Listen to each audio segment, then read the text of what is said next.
सहारनपुर में हर वर्ष की भांति इस वर्ष भी सिद्धार्थनगर ग्राम नागल माफी में बुद्ध पूर्णिमा पर्व हर्षोल्लास के साथ मनाया गया, जिसमें काफ़ी संख्या में लोगों की मौजूदगी रही। कार्यक्रम के संयोजक प्रसिद्ध समाज सेवी वीर सिंह कुंडलीवाल ने सभी मेहमानों का कार्यक्रम में पहुंचने पर स्वागत किया। इस दौरान अपने अपने विचार व्यक्त करते हुए सभी ने बुद्ध पूर्णिमा पर्व की अहमियत पर प्रकाश डाला और बताया कि ये पर्व क्यों मनाया जाता है।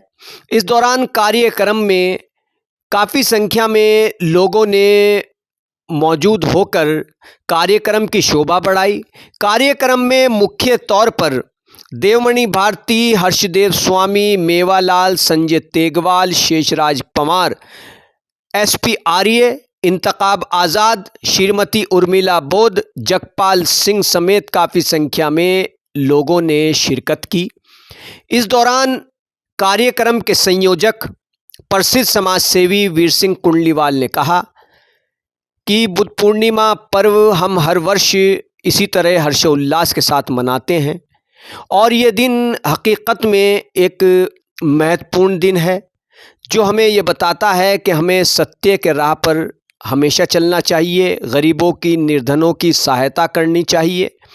आपको बता दें कि जेतवन अनाथ पिंडक बुद्ध विहार, शाकुंभरी रोड, सिद्धार्थनगर, ग्राम नागल माफी, तहसील बेहट में बुद्ध पूर्णिमा पर्व हर साल आयोजित होता है और इस वर्ष भी बहुत भव्य रूप से ये कार्यक्रम आयोजित हुआ। क्योंकि चौहान, परमार, चौहान, सोलंकी ये सारे नागवंशी ही, क्योंकि महाभोजी और महारट्टी दो विभाजन हुए नागवंश के, और महारट्टी जो है वो राष्ट्रकूट कहलाते हैं, जिला मराठा कहते हैं, महाराष्ट्र में राष्ट्रकूट है वो, और जो महाभोजी जो वंशावली है वो जो भोजन व्यवस्था में लगे हुए थे वो महाभोजी उन्हें कहते हैं।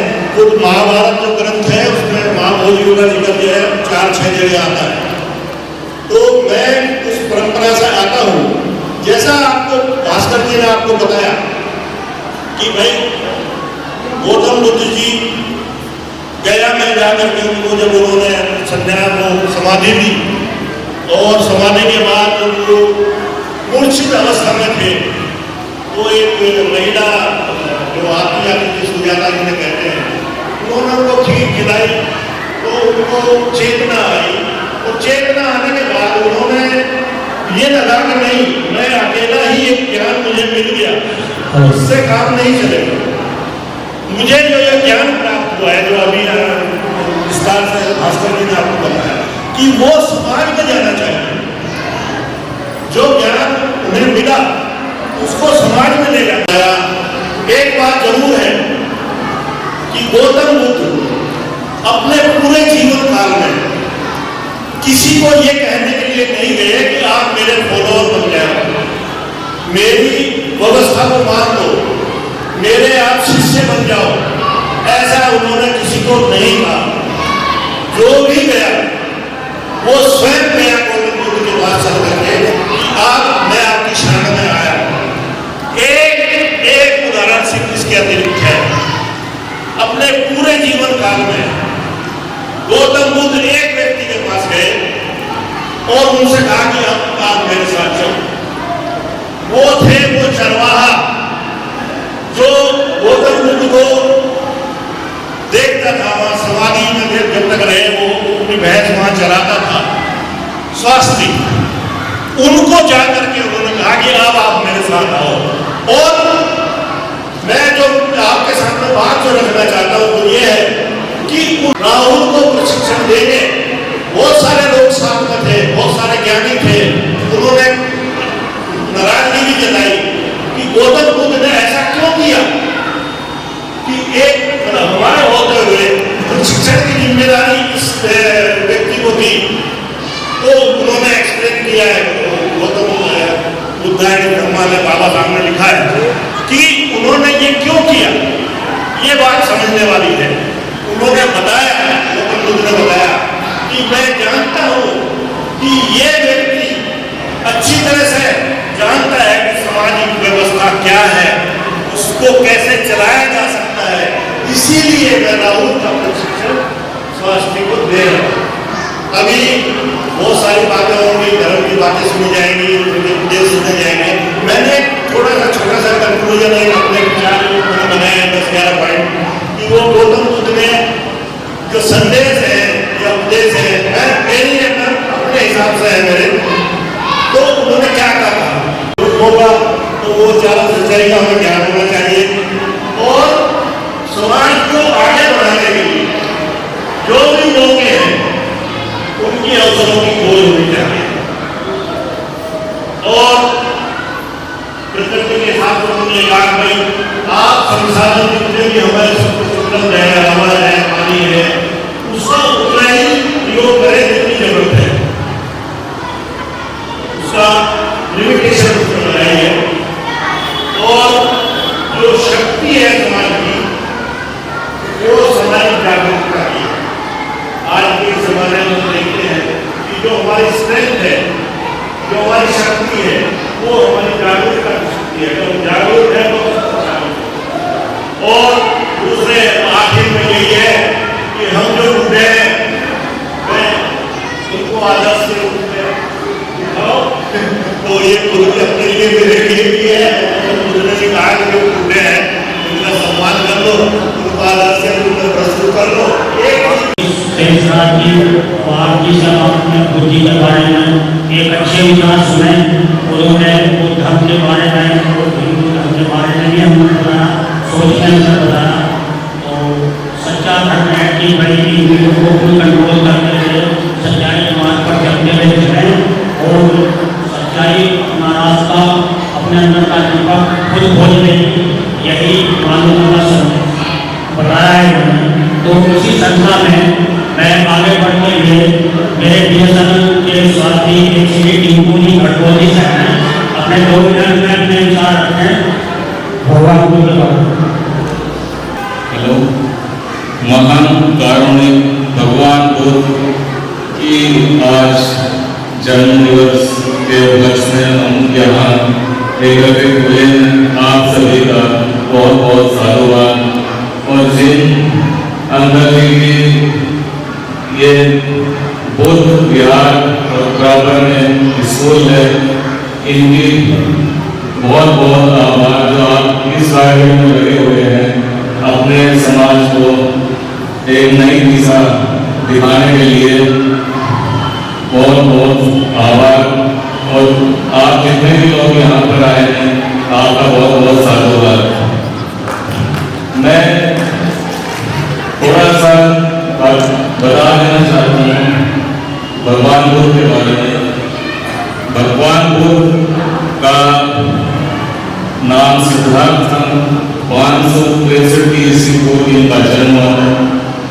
लुम्बिनी जो कि नेपाल में स्थित है, वहाँ पर जन्म हुआ और 29 साल की आयु में उन्होंने ग्रह ज्ञान किया था, जो बहुत ज़्यादा कठिन और विकट था उस समय में, जो कि आज एक नई दिशा की ओर हमारे समाज और हमारे लोगों को बहुत धर्म की ओर आगे किया है।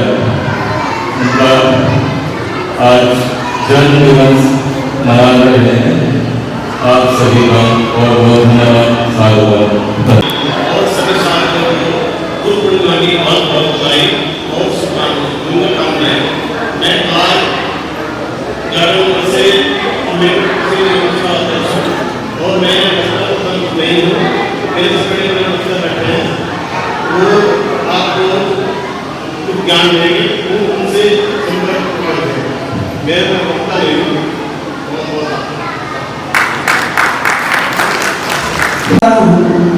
श्रीमती शीला देवी जो मेरी धर्मपत्नी है, मेरी प्रेरणा स्रोत है, और जो आप यहाँ पर जो भी कुछ देख रहे हैं, ये सब इन्हीं की प्रेरणा, इन्हीं के सहयोग से संभव हुआ है। मैं इनका धन्यवाद करता हूँ।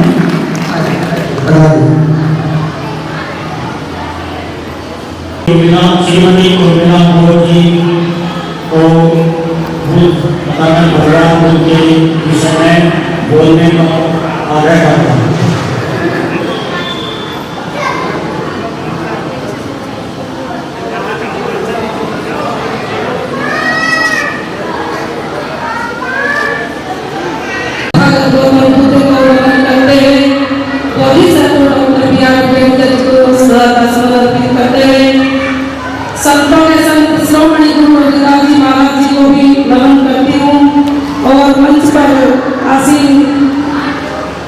को धन्यवाद कि उन्होंने मुझे याद किया।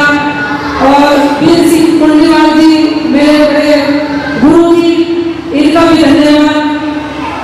और आज 2588वां जन्मदिन भगवान बुद्ध पूर्णिमा जो मनाई जा रही है, जन्मदिन मनाया जा रहा है, ये 3 तरीके से इसको हम मनाते हैं। देखिए, पहला जो जन्म हुआ था इनका वो भी पूर्णिमा को ही हुआ था, और ज्ञान प्राप्त हुआ तो भी पूर्णिमा का ही दिन था, और जब इनका परिनिर्वाण हुआ तो भी पूर्णिमा ही थी। तो हम त्रिपुणी पावन पूर्णिमा इसको कहते हैं और हम इसको मनाते हैं। आप सभी को बधाई, मंगल कामना। आज यहाँ पर जो ये प्रोग्राम मनाया गया है, सहारनपुर से बहुत दूर एक सोच बनाई कि कहाँ एक बुद्ध विहार बनाया जाए। यहाँ पर धार्मिक लोग आते हैं, 1 किलोमीटर आगे चलकर सभी को पता है कि एक मंदिर है, लेकिन जो बुद्धिस्ट लोग हैं, बुद्धिज्म लोग हैं, वो यहाँ पर जरूर नमस्कार करते हैं और उनको करना भी चाहिए। मैं महिलाओं को खासकर ज़्यादातर महिलाओं की बात करती हूँ कि जो महिलाएं हैं, हमारा क्या कर्तव्य है, हमें क्या करना है। देखिए, घर जो चलाती है महिला चलाती है, और महिला जो बच्ची है या बड़ी होकर महिला बनती है वो कई पीढ़ियां सुधारती है। देखिए, हम क्रांति तो कर रहे हैं, लेकिन क्रांति किस तरीके से करनी चाहिए। भगवान बुद्ध ने क्रांति भी की, लेकिन किस तरीके से की। ऐसा नहीं है कि मारकाट की, नहीं, शब्दों में। रविदास जी ने भी क्रांति की। उन्होंने कहा, मन चंगा तो कटौती न दूंगा। मन, भगवान बुद्ध ने भी मन की बात की कि यदि हमारा मन सही है, अगर हम अपने शरीर पर कंट्रोल कर सकते हैं तो हम बहुत कुछ पा सकते हैं। मन क्या कहता है? मन किसी की हत्या कर सकता है। मन क्या करता है? चोरी करता है। मन क्या करता है? विचार करने को कहता है। लेकिन मन अगर हमारे बस में है तो हम अपना पूरा जीवन अच्छे से बिता सकते हैं। ये मन की बात है, ये भगवान बुद्ध ने कहा, ये रविदास जी ने कहा, यही बाबा साहब ने कहा। हमें कि जो आपको सही लगता हो, जो बुद्धि की कसौटी पर खड़ा करता हो, उसको आप मानिए। खुद कोई कर्म बनाता है, कोई होली बनाता है, कोई कुछ त्योहार करता है, कोई होली, कोई दिवाली, लेकिन ये त्योहार हमारे नहीं है। क्या हमें ये सोचना चाहिए क्या हमें मनाना चाहिए या नहीं मनाना चाहिए? मेरे कहने से नहीं, खुद सोचो कि क्या हमें मनाना चाहिए या नहीं मनाना चाहिए। तब लगता है कि हाँ, दिल से कि हाँ, मुझे मनाना नहीं चाहिए या मनाना चाहिए। तो तब तो लगता है कि हाँ भाई, मैं अपने दिमाग से सोचती हूँ, बुद्धि से सोचती हूँ, तब उस काम को करना चाहिए।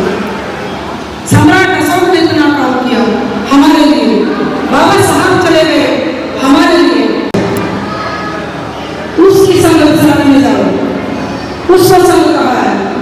चोरी, पीड़ी, दारू, सिगरेट पीने वाला या चोरी करने वाला उसको नहीं कहा जाता। अच्छी समय में जाओ, अच्छे समय में जाओ। तो ये देखिए, डरा रखा है, जो भय हमारे अंदर बैठा हुआ है, इसको निकालना जरूरी है कि अगर हम कर्म नहीं करेंगे तो मेरा बच्चा पता नहीं जिंदा रहेगा नहीं रहेगा। अगर हम वही नहीं करेंगे, पता नहीं मेरा बच्चा जिंदा रहेगा नहीं रहेगा। आज से 50-60 साल पहले हमारी महिलाएं कोई करवा, कोई होली नहीं करती थी, और आज उनके ऊपर झगड़े होते हैं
पूरे पता नहीं कब तक याद रहेगा।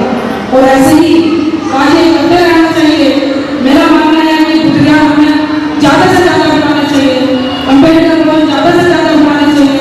और महिलाओं को मेरा खास कर यह है कि घर से निकलो। मैंने देखा कि वरना महिलाओं को एक चार दीवारी में रख दिया जाता था और बस अगर कोई विधवा हो गई तो उसको कोई पुराने झोपड़ी में अंदर बंद कर दिया, उसके बाल काट दिए और उसको अंदर रख दिया। कोई शुभ काम करते थे शादी ब्याह उसको वहां सामने नहीं आया दिया जाता था। ये थी हमारी महिलाओं की सच्ची कहानी। जिंदा जला दिया जाता था। अगर किसी का पति की डेथ हो जाती है तो वो दिन, अरे एक बात बताऊं, पति गुजर गया तो महिला का क्या प्रोसेस है। दुनिया के इस ऐतिहासिक पर्व के अवसर पर, क्योंकि भारत का पर्व नहीं है, ये दुनिया का पर्व है जिसको आप इधर सेलिब्रेट कर रहे हैं। ये कोई साधारण दिवस नहीं है, ये कोई सहारनपुर का दिवस नहीं है, ये कोई उत्तर प्रदेश का दिवस नहीं है, ये केवल भारत का दिवस नहीं है, ये पूरी दुनिया का एक अहम दिवस है। जिस दिन मानवता का जन्म हुआ, इंसानी व्यवहार लागू करने के लिए इस भूमि पर महामना बुद्ध का जन्म हुआ और आज हम बुद्ध पूर्णिमा सेलिब्रेट कर रहे हैं। तो सभी बुद्ध पूर्णिमा का क्यों है? महामना बुद्ध दुनिया के ऐसे धर्म प्रवर्तक हुए जिनका जन्म वैशाख की पूर्णमासी को हुआ लुम्बिनी में। अब उनको ज्ञान भी प्राप्त हुआ वैशाख पूर्णिमा के दिन गया में, और उनका महापरिनिर्वाण भी वैशाख पूर्णिमा के दिन हुआ वो कुशीनगर में। तो ये दुनिया के एक विशिष्ट महापुरुष हैं जिनका ये तीनों दिवस वैशाख पूर्णिमा के दिन होता, क्योंकि ईसा से पहले ईस्वी नहीं थी। तो यही जो हमारा त्योहार चलता है, जो हमारा वर्ष चलता है, वो बुद्ध के ऊपर, तो भी ईसा के पहले 563 ईसा पूर्व में भगवान बुद्ध का जन्म हुआ और 528 ईसा पूर्व में भगवान बुद्ध को गया में ज्ञान प्राप्त हुआ, जिनको हम एनलाइटनमेंट कहते हैं। और 483 में भगवान बुद्ध का महापरिनिर्वाण कुशीनगर में हुआ।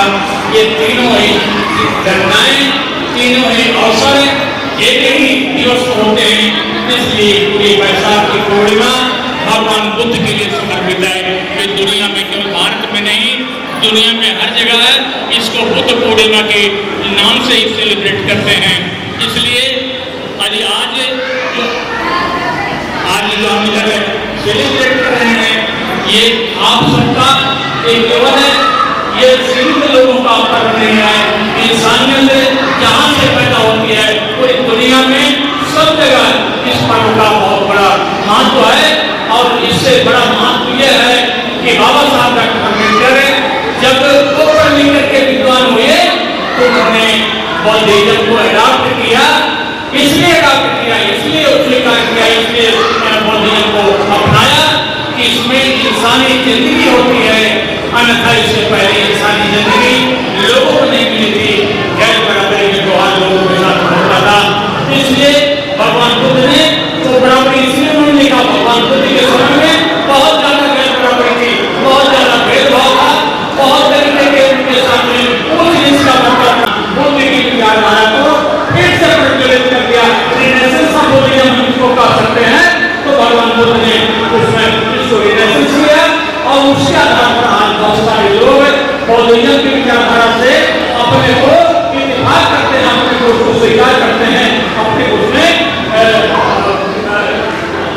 कॉन्फिडेंस फील करते हैं। इसलिए साथियों, भगवान बुद्ध के ऊपर बहुत विद्वानों ने शोध किया है, यही नहीं विदेशों में भी शोध किया। बाबा साहब अम्बेडकर ने जो शोध किया तो उन्होंने बाबा साहब ने कहा, जब वो कोलंबिया यूनिवर्सिटी में पढ़ रहे थे अमेरिका की, तो उधर एक नोटिस बोर्ड पर एक उधर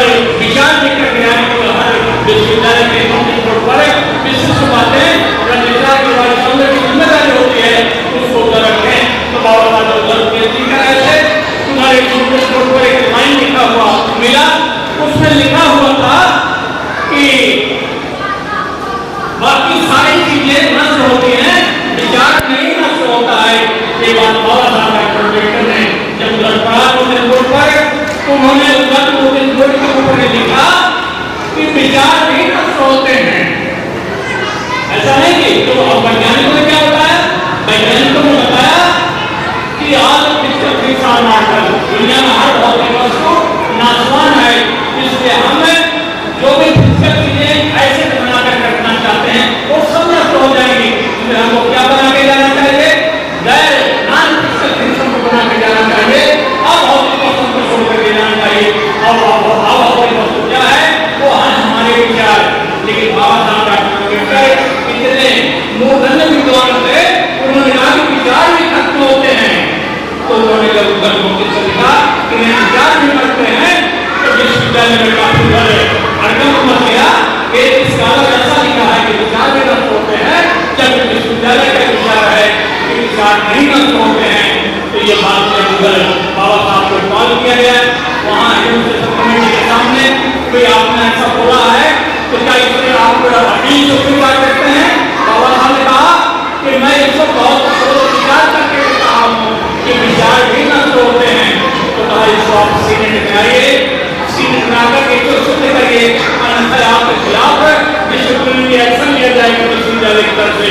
बाबा साहब डॉक्टर अम्बेडकर क्योंकि किसी छोटे में नहीं, किसी आवता में नहीं, वो इसके ऊपर गंभीरता से सोच विचार करने के बाद में इस पर लिखा था। जब सीनेट में है, उन्होंने कहा कि विचार इसलिए नष्ट होते हैं क्योंकि विचार अगर आगे जिंदा नहीं रहेंगे तो विचार नष्ट हो जाएंगे। इसलिए विचार को ले चलने के लिए करियर होना चाहिए। इसलिए हमारे माननीय बाबू वीर सिंह जी ने जो एक इंस्टीट्यूशन तैयार किया है, ये करियर तैयार किया है। क्योंकि बाबू वीर सिंह जी यहाँ नहीं रहेंगे, आप हम सभी लोग यहाँ नहीं रहेंगे, लेकिन इंस्टीट्यूशन करियर बना रहेगा। इसलिए यह हमारी विचारधारा को अक्षुण्ण रखेगा, क्योंकि विचार को लेकर चलने के लिए करियर होना चाहिए। जितना ही ज्यादा करियर होंगे, हम जितने ह्यूमन बीइंग हैं, ये सब किसी न किसी विचारधारा के करियर हैं। यदि हम इंसानी विचारधारा के करियर होते हैं तो फिर हमारे बीच में शांति, अमन, चैन, म्यूचुअल ट्रस्ट एंड रिस्पेक्ट की भावना पैदा होगी। लेकिन अगर हमारे बीच में वो बात नहीं बनती है, हम एक दूसरे को स्वतंत्रता की निराश दे देंगे और एक दूसरे को नष्ट करने की बात हम सोचते रहेंगे, हमारे माइंड में एक विनाशकारी विचार पैदा होता रहेगा।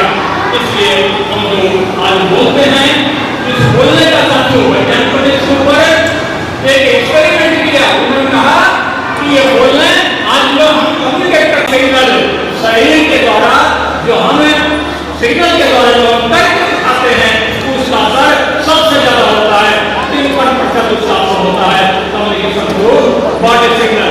इसलिए हम कहते कुछ है, करते कुछ है, इसलिए वो प्रभावशाली नहीं होता है। अभी हम यही आपके सामने एक्सपेरिमेंट करना चाहते हैं।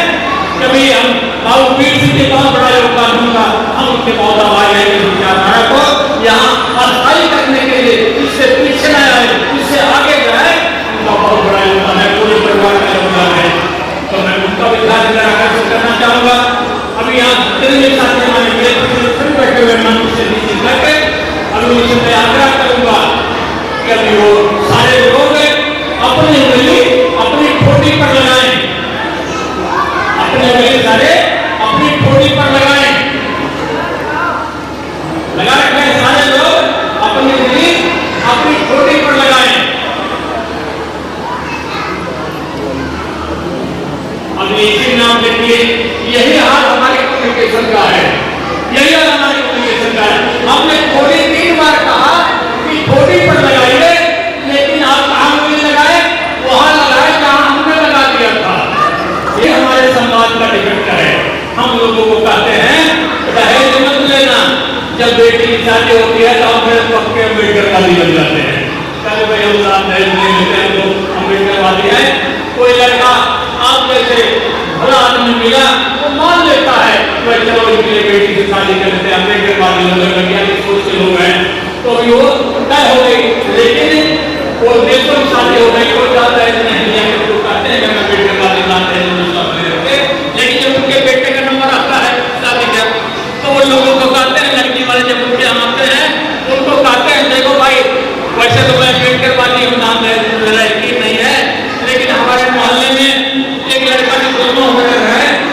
उसकी पिछले साल शादी हुई है, उसको 20 लाख रुपया दहेज दिया है। मेरा बेटा IIT से बीटेक का है, क्लास 1 ऑफिसर भी है वो। अभी अगर हम बिना किसी लिए शादी करते हैं, लोग कहेंगे इसके लड़के में कोई नुक्स था, कोई दिक्कत है। इसलिए समाज के सामने हमारी इज्जत का सवाल है। वो सिद्धांत है जो हमारा विश्वास नहीं है, यानी उसको 40-50 लाख रुपए का एस्टीमेट बता दिए, अभी भी अम्बेडकरवादी बने हुए हैं। इसलिए हमारे विचारों में ये जो फर्क होता है, ये हमारे कारण बन जाता है। आज भी हमारी सोफिया क्रियाकलाप आने वाले समय के लिए परिपाटी बन जाती है, और इस परिपाटी को काटना इतना ही कठिन होगा जितना हमारे वीर सिंह जी को इसको काटने के लिए, इंस्टीट्यूशन को बनाने के लिए, आप लोगों को आमंत्रित करने के लिए अगर वो 100 लोगों को आमंत्रित किए होंगे तो उसमें से ज्यादा 20 किलोमीटर तक हुए होंगे।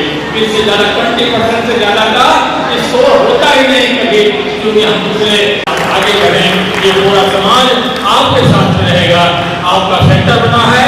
हमारे आपके न रहने पर भी ये जो लोग आज आपके विचारधारा से अवगत हो रहे हैं, इसको मजबूत करेंगे, इसको प्रज्वलित करेंगे, आगे इसमें और ज्यादा प्रफुल्लित करेंगे।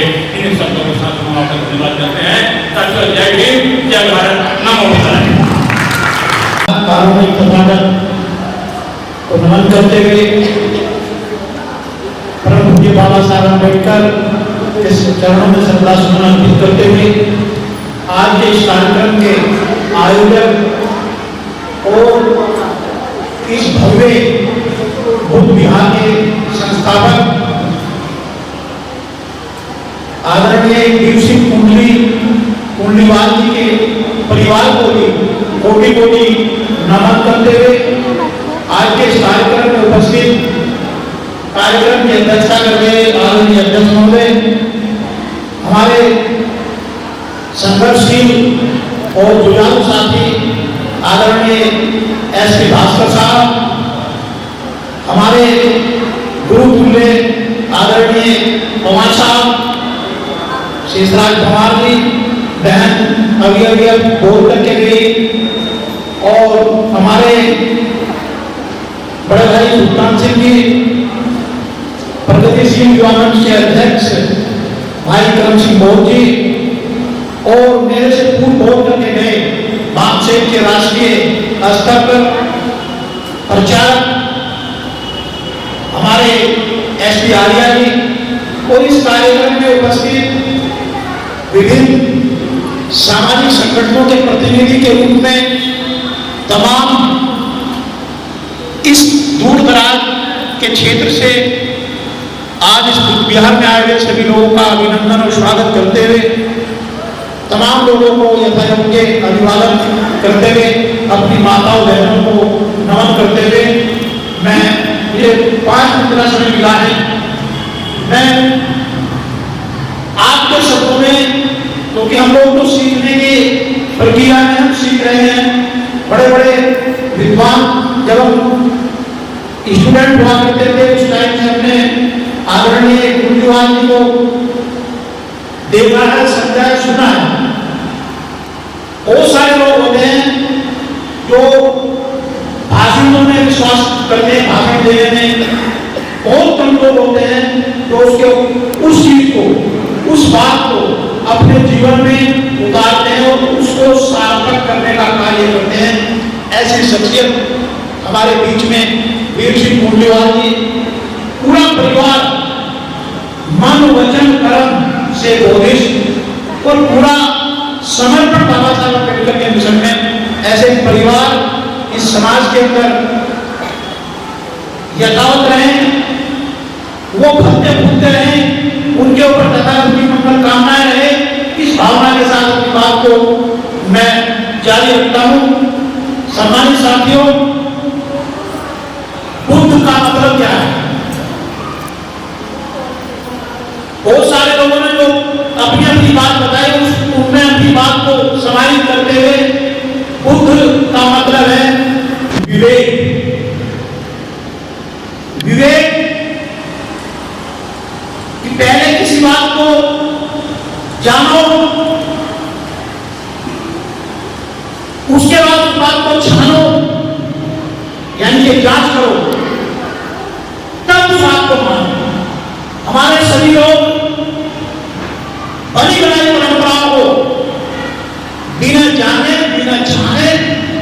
केवल और केवल मानने का काम करते हैं।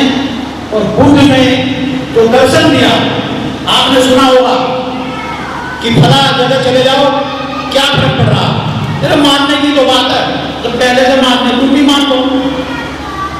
इस मानने के चक्कर में हमारी पूरी दुर्गति हुई। जब हम लोगों को समाज के एक वर्ग को कहा गया, चाहे उसमें हमारी माताएं हो, चाहे हक वंचित समाज के लोग हों, कि नहीं तुम तो गंदे हो, हमारे लोग तो मान यहाँ बनते हैं। उन्होंने कहा नहीं तुम दूर रहो। अच्छा ही चलो अपना मान के हम दूर रहे थोड़ी, उन्होंने और कहा नहीं तुम अशुद्ध हो, तुम्हारा छूने से हम अपवित्र हो जाएंगे। हमारे लोगों ने ये भी मान लिया। तो मानना अगर वहीं ब्रेक कर जाता हमारे पूर्वजों को कि आप गंदे हो, अगर हमारे पूर्वज यही कहते थे कि क्यों, उसका कारण क्या कारण है गंदे क्यों है? किसी भी चीज को मानना भी व्यक्ति के विकास में सबसे बड़ा अवरोध है। बिना जाने बिना छाने उस बात को मान लेना, ये भाग्य भगवान डर रीति रिवाज परंपराएं, ये बिना जाने और बिना जाने ये सोसाइटी के जो लोग इस चीज को मान रहे हैं, ये इस समाज का बहुत बड़ा दुर्गति का कारण। आपको पता नहीं आपके पूर्वज या आपके बड़े, उनको पढ़ने लिखने का अधिकार नहीं था, उनके पास में विवेक और बुद्धि नहीं थी, उन्होंने उस चीज को मान लिया। इसका प्रतीक है मोमबत्ती, इस ज्ञान का प्रतीक है बुद्धि के ज्योति, कि जब व्यक्ति के जीवन का अंधकार मिटाने के लिए उसको ज्ञान बुद्धि प्रकाश में विचरण करना चाहिए। उनसे बहुत सारे क्वेश्चन उनसे पूछे गए, भाग्य भगवान ईश्वर आत्मा परमात्मा बहुत सारे क्वेश्चन उनसे पूछे गए और बहुत सारे प्रश्नों में खुद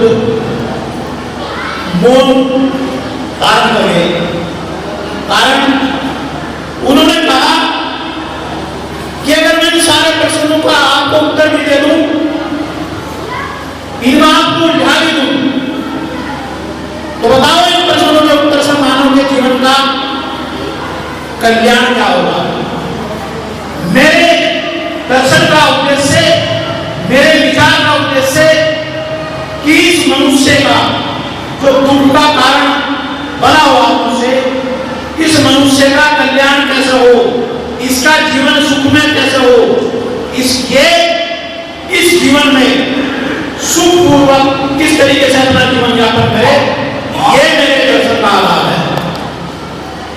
बुद्ध ने किसी को मुक्ति का मार्ग, स्वर्ग का मार्ग, इसको उनका कोई ध्यान,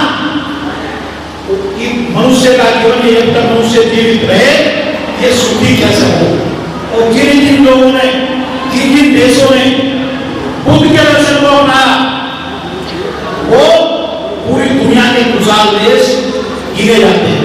पूरी दुनिया में धार्मिक रूप से, सामाजिक रूप से हम लोग गुलामी का कारण भी यही है कि हम लोग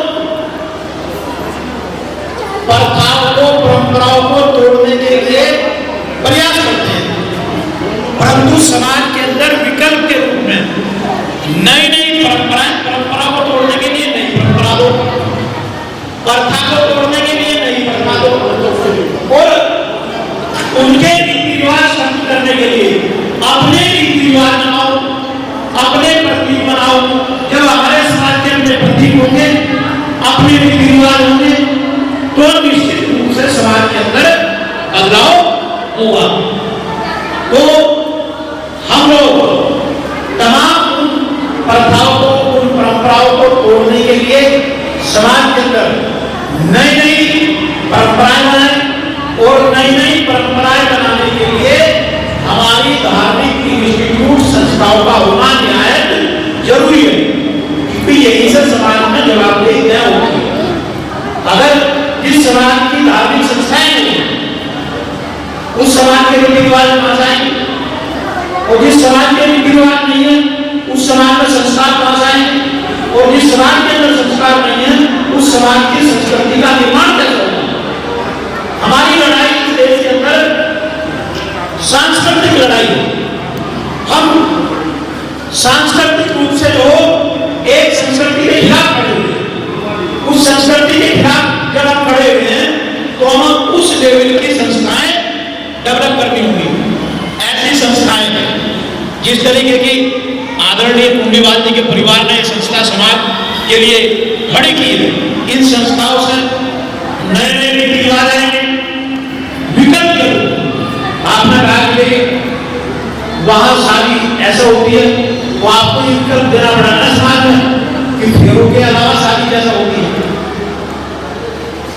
आप जरूरी है और जो लोग इस दिशा में कार्य कर रहे हैं, चाहे हमारे प्रगतिशील युवा मंच के साथियों, चाहे हमारे भारतीय लोक महासभा संघ के साथियों, चाहे हमारे धनगुरी फाउंडेशन के साथियों, ये तमाम लोग समाज के अंदर नई नई संस्थाएं, नए नए विचार करने का जो प्रयास कर रहे हैं, इनका पूरा धन्यवाद करते हुए सब लोगों को दिलगुणी जो हमारी पावन बुद्ध पूर्णिमा है उसकी पुनः बधाई देते हुए आप सबका आभार, धन्यवाद, नमो बुद्धाय, जय हिंद, जय भारत। बड़ी विस्तार पूर्वक जो है बुद्ध जी के प्रोग्राम के बारे में अच्छी अच्छी बातें बताई, ज्ञान भी बताए।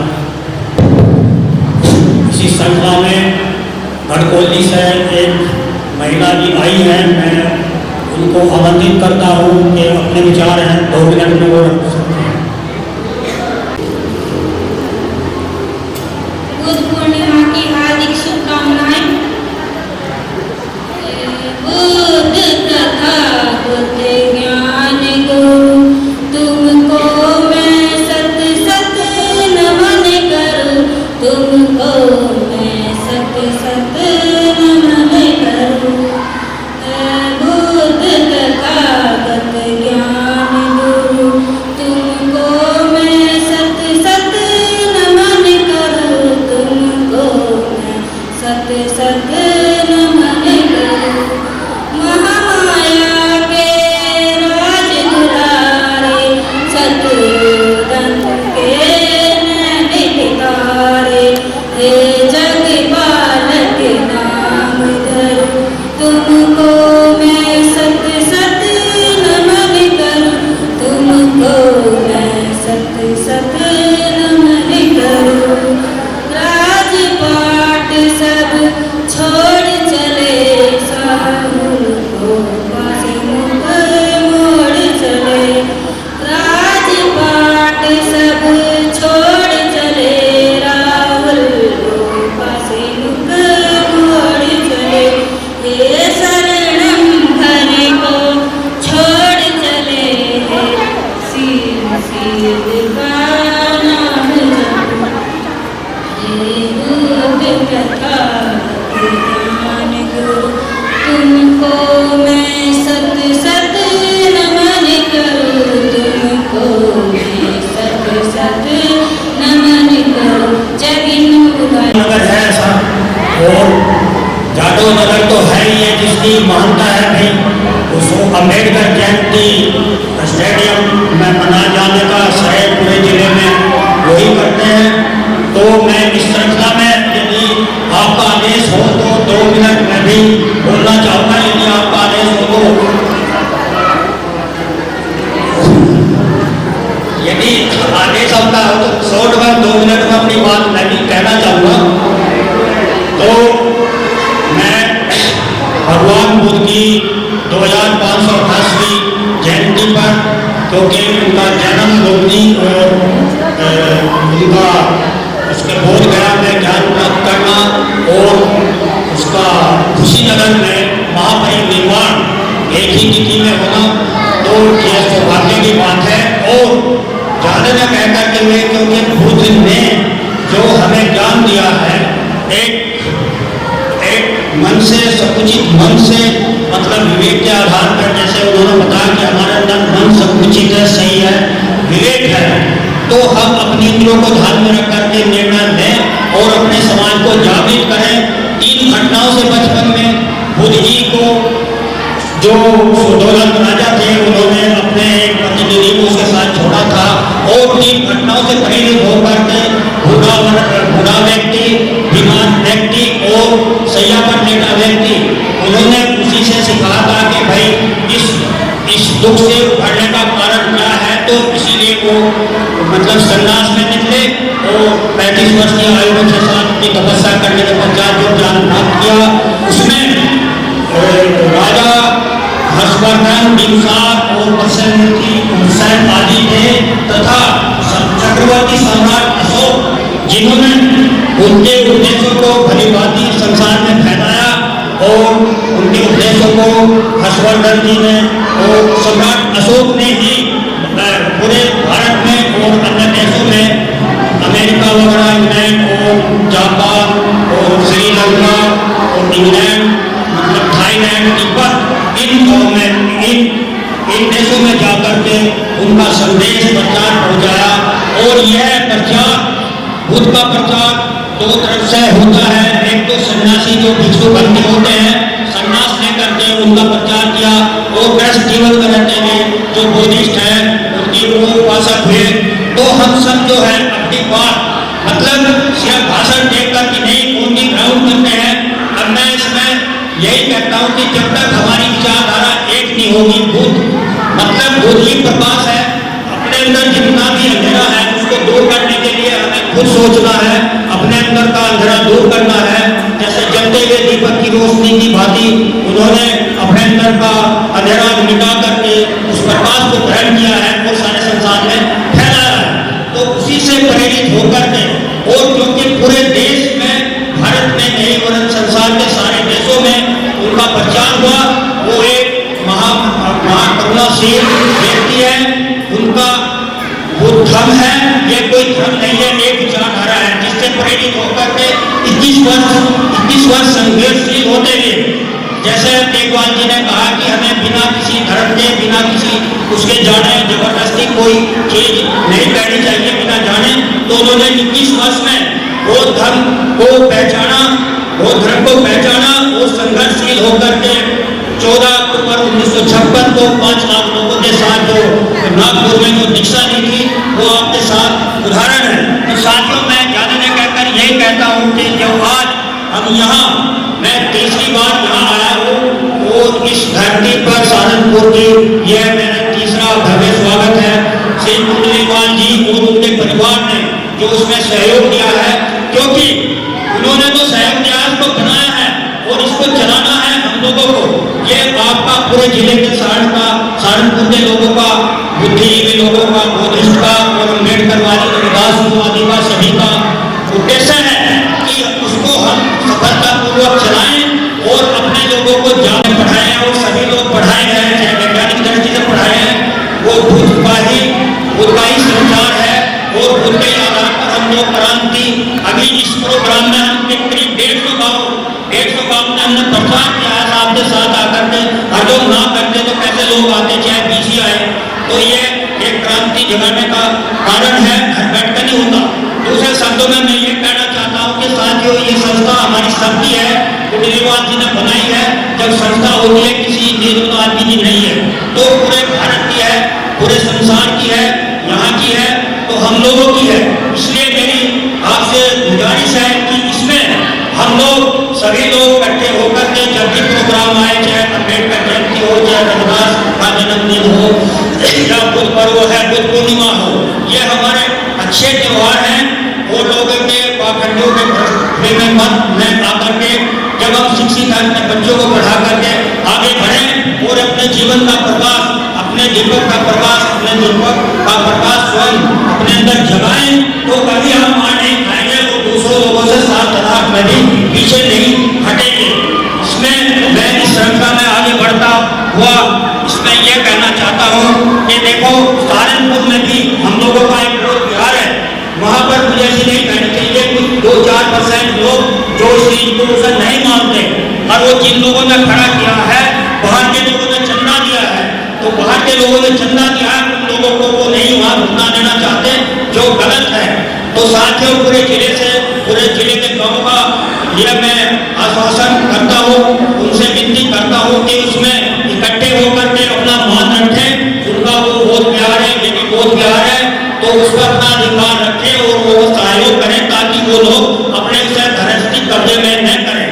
ये मेरी आपसे अपेक्षा है, क्योंकि वो सबके लिए बराबर है, मानव एक समान है। इसी श्रृंखला में मैं अपनी बात को खत्म करते हुए एक बार पुनः इस प्रोग्राम में इस बुद्ध पूर्णिमा पर्व पर जो लोग यहाँ आए हैं श्रद्धा दूर देशों के गांव से और सहारनपुर से, बहुत बिहार से, जाटो नगर से, धनकोटी से और गांव से, उन सभी यह समिति उसका स्वागत करती है। बहुत बहुत धन्यवाद। अंत में श्री सुल्तान सिंह जी 2 मिनट में अपनी बात रखेंगे। हेलो मंचा से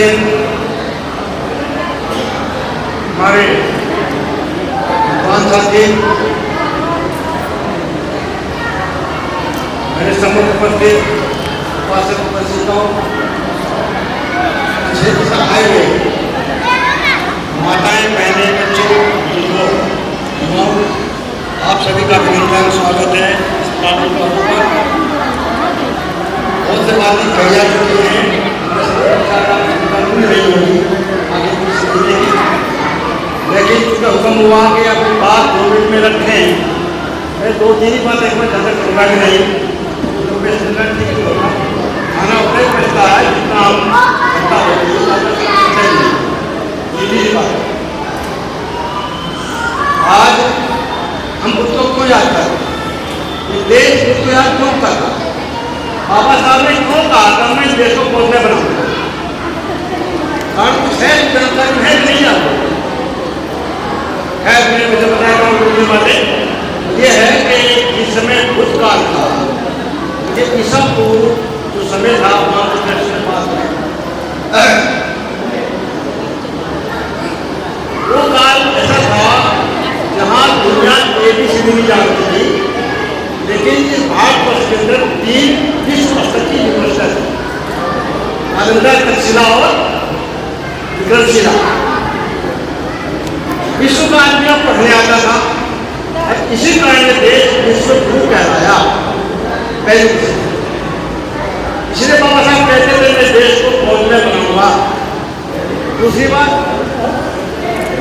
आज की जो GDP है, जो विकास दर है समय देश 3.4 के आसपास है, मनमोहन जी के आसपास थे, लेकिन बुद्ध काल में देश की GDP है वो 57% थी।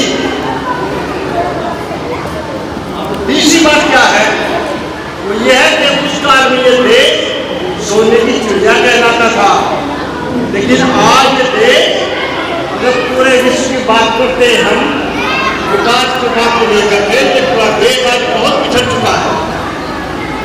इसलिए बाबा साहब कहते थे मैं देश को फौज में बनाऊंगा। इसके साथ ही मैं दूसरी बात करता हूँ, बुद्ध का जिस समय पर निर्माण हो रहा था, सुभद्र नाम के ब्राह्मण था, उनको पता लगा कि बुद्ध का परिनिर्वाण राष्ट्रपति से पहले होगा। उनके मन में सवाल उठा के इसका जवाब मुझे कहाँ मिलेगा, ये जवाब मिल नहीं पाएगा, मैं बुद्ध के पास जाता भागे भागे राष्ट्रीय चल पड़े और वहाँ पहुँचती जहाँ उनका परिनिर्वाण होना था श्रीनगर, तो वहाँ सिया पर के पास में थे, उनका कोई शिष्य था। सुभद्र वहाँ पहुँचे, मुझे बुद्ध से बात करना पूछना मुझे पता नहीं है इसका जवाब क्या है, अब मैं बता नहीं पाया। अन्य कहा कि उनको काम करते हो गया है, अब उनका समझे हैं, अब उनको आराम से निर्माण होने दीजिए, आप इस बात को खुद सुन रहे थे। आखिर कोई आया है करने के लिए, उससे कुछ सवाल के बाद आता है। तो भगत नाम के ब्राह्मण ने 3 बार बात को दोहराया। उसने कहा पूर्ण से बड़े बेटे आनंद तो आने दो, तुमने स्वर्ग करने दो, मैं जवाब देता हूँ।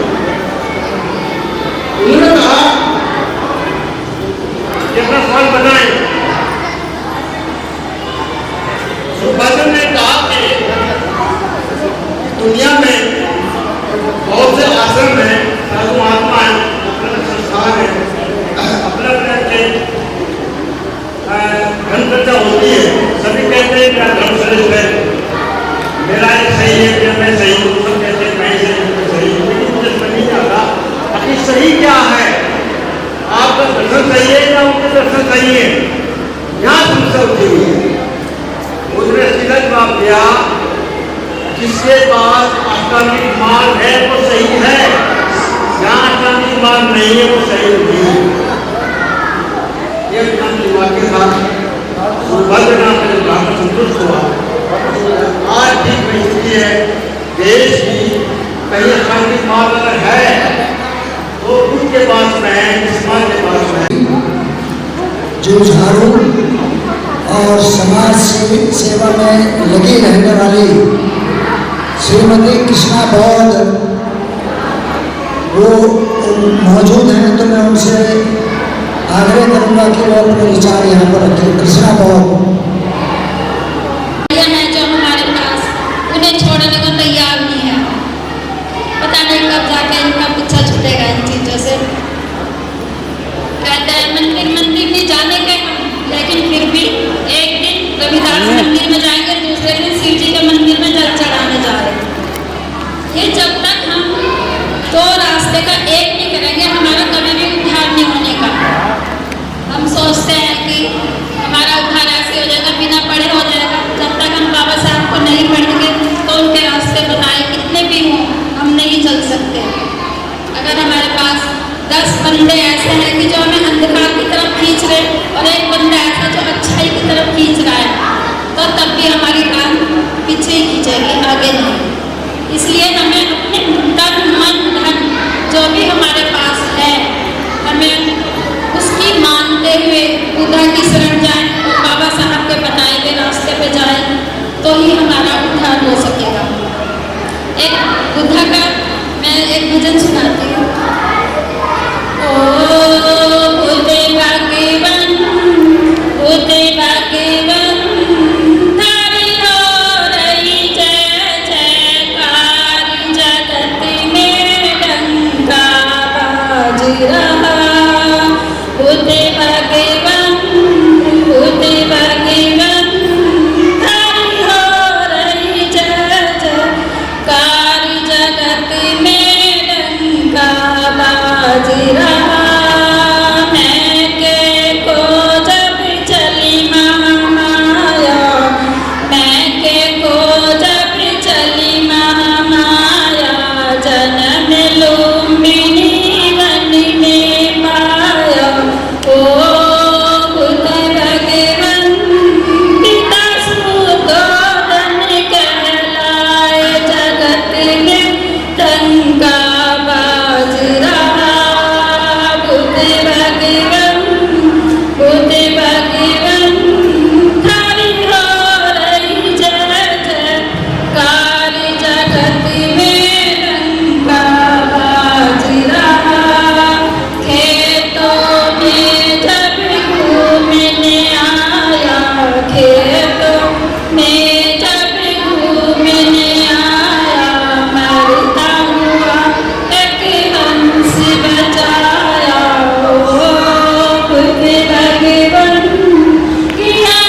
तथागत और बाबा साहब को नमन करते हुए मंच पर आसीन सभी पदाधिकारीगण, केसी केजरीवाल साहब जी और सभा में उपस्थित उपासक उपासिकाएं, माताएं बहनें, सभी को जय भीम और बधाई। एक बार थोड़ा नारा सा लग जाए, पीछे सुस्त हो गए दिखा करके बोले जय भीम, जय भीम, जय भीम। धन्यवाद। वैसे तो मैं प्रोफेशनल वक्ता नहीं, लेकिन 2-4 चीजें हमने भी सीखी हैं। हम भी 8-10 साल से इस समाज में घूम रहे हैं। तो मैं तो एक छोटी सी बात ये बताना चाहूँगा कि हर एक चीज़ का एक सिस्टम होता है। अगर उस सिस्टम को हम अपनाएंगे तो हम सफल हो जाएंगे। जैसे बहुत ही छोटी सी बात नहीं, मोटरसाइकिल चलाते हैं हम लोग। मोटरसाइकिल चलाने के लिए नियम है। अगर हम संविधान को मानते हैं तब जरा पीछे वाले ध्यान देंगे। मोटरसाइकिल अगर हम चलाते हैं, अगर हमने हेलमेट नहीं लगाया तो समझो हम संविधान का उल्लंघन कर रहे हैं। स्पीड 50, 60, 70 हाईवे पर 80 चला लो, लेकिन 100 पे अगर मोटरसाइकिल को चलाएंगे तो ये भी गैर कानूनी है, संविधान के खिलाफ है। तो समझो आप बाबा साहब को धोखा दे रहे हैं। ठीक है जी। अब आ जाओ शिक्षा के ऊपर। जब एजुकेशन में लिखा कि भाई बच्चे को पढ़ना है, माँ बाप का फर्ज है कि पढ़ाना है, क्या करना है, तो उसको स्कूल भेजने के साथ साथ उसको शाम को ये भी पूछना है कि भैया स्कूल में क्या चल रहा है, तुम्हारे पास जो टेस्ट की कॉपियाँ हैं वो देख लो कि टेस्ट हो रहे हैं तुम्हारे, तो 10 में से 8 नंबर ला रहा है, 5 ला रहा है, 4 ला रहा है, 0 ला रहा है। तो ये सिस्टम है शिक्षा का। अगर ये देखते रहें तो बच्चे को भी फिक्र रहेगा कि मुझे कोई देख रहा है। क्योंकि जब तक, अब सारे तो बुद्ध नहीं बन सकते, सारे बाबा साहब नहीं बन सकते, क्योंकि इनको किसी ने चाहिए बुद्ध को मानने वाला है, ये बाबा साहब को मानने वाला है। मैंने ऐसे बुद्धिस्ट लोग देखे हैं जो माताएं बहनों के बीच में बैठ करके गाली निकालते हैं मुझसे। ये बहुत गलत है। तो गाली निकालना बच्चे भी वही सीखेंगे जो हम उनके सामने बोलेंगे। तो हमें ये देखना है कि भाई कहाँ क्या बोल रहा है। गाली बिल्कुल नहीं निकालनी चाहिए, क्योंकि पंचशील का पालन करने वाले हैं। पंचशील अगर हो सके हफ्ते में तो एक बार अपने यहाँ परिवार के साथ बैठकर घर में ही बुद्ध वंदना करनी चाहिए, और कहीं बुद्ध विहार में जाने का मौका मिलता है तो बहुत अच्छा है। दूसरी बात, कोई भी सिस्टम एक अनुशासन से चलता है। जैसे घर के अंदर जो हमारा वातावरण है वो बच्चे सीखेंगे। जैसे पर्व हो गया हमारा, आज ये पर्व है बुद्ध पूर्णिमा का पर्व, ये हम मना रहे हैं। एक हो गया प्रतीक, जैसे पंचशील के झंडे हमारा प्रतीक है, और परंपराएं जो हम शादी ब्याह में अपनाते हैं। तो हमें 3 चीज। दूसरा, अपने घर के आगे या दरवाजे पर जय भीम नमो बुद्धाय की प्लेट।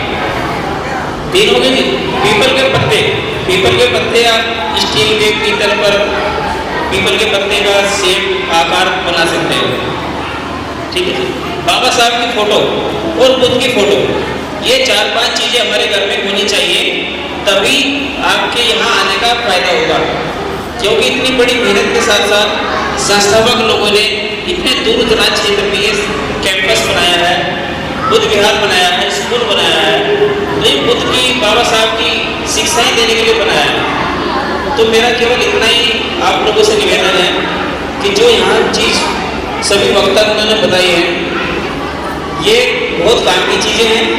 इनमें से कुछ लोग सुन रहे थे, कुछ नहीं सुन रहे थे, कुछ को शायद पहले से भी पता है, लेकिन उसको पालन करना बहुत जरूरी है।